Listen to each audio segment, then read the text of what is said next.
Les Amérindiens forment 1% de la population québécoise et sont au total 83 000 habitants. La moitié ont moins de 30 ans et la population est en hausse. Plusieurs membres des peuples autochtones vont affirmer avoir un attachement étroit avec la forêt. Parfois, ils en dépendent partiellement pour se nourrir, pour faire des activités de loisirs et pour des raisons spirituelles. Pour eux, l'exploitation de la forêt doit être faite de façon à lui permettre de se régénérer. Ils font l'effort de plus en plus à garder leur langue ancestrale. Ils attachent aussi beaucoup d'importance à leur art et culture. Ceci indique qu'ils attachent de plus en plus d'importance à leur identité comme autochtones. Historiquement, plusieurs injustices ont été commises envers les Premières Nations. De 1800 à 1980, le gouvernement opérait des pensionnats indiens.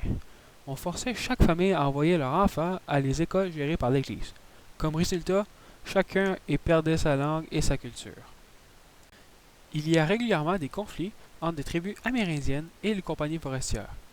Il arrive que ces derniers récoltent des arbres sans demander la permission aux Amérindiens. Alors, ceux-ci ripostent en faisant des manifestations, des barrages routiers ou encore des poursuites en justice.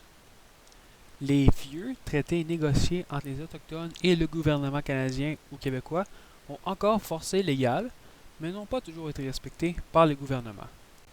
Les Amérindiens désirent une justice réparatrice, ce qui signifie dédommager pour tout ce qui leur a été enlevé et en plus de les aider à atteindre l'autonomie. L'autonomie est leur objectif principal. Ils veulent la propriété légale de leurs territoires ancestraux, incluant toutes les ressources qu'ils y trouvent. Ils désirent l'autorité d'émettre eux-mêmes les permis d'exploitation. Ils veulent aussi bénéficier de subventions. Ils veulent avoir leur propre service de police et système de justice. Plusieurs Autochtones sont prêts à avoir leur premier emploi, mais il est très difficile d'en trouver. Pourquoi? Parce que plusieurs d'entre eux demeurent dans des régions éloignées. Le taux de suicide chez les jeunes Amérindiens est beaucoup plus élevé que la moyenne natale. Leurs revendications sont légitimes.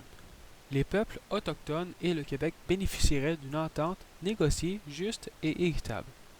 Ne pas atteindre d'entente résulterait en conflits interminables où tous seraient perdants.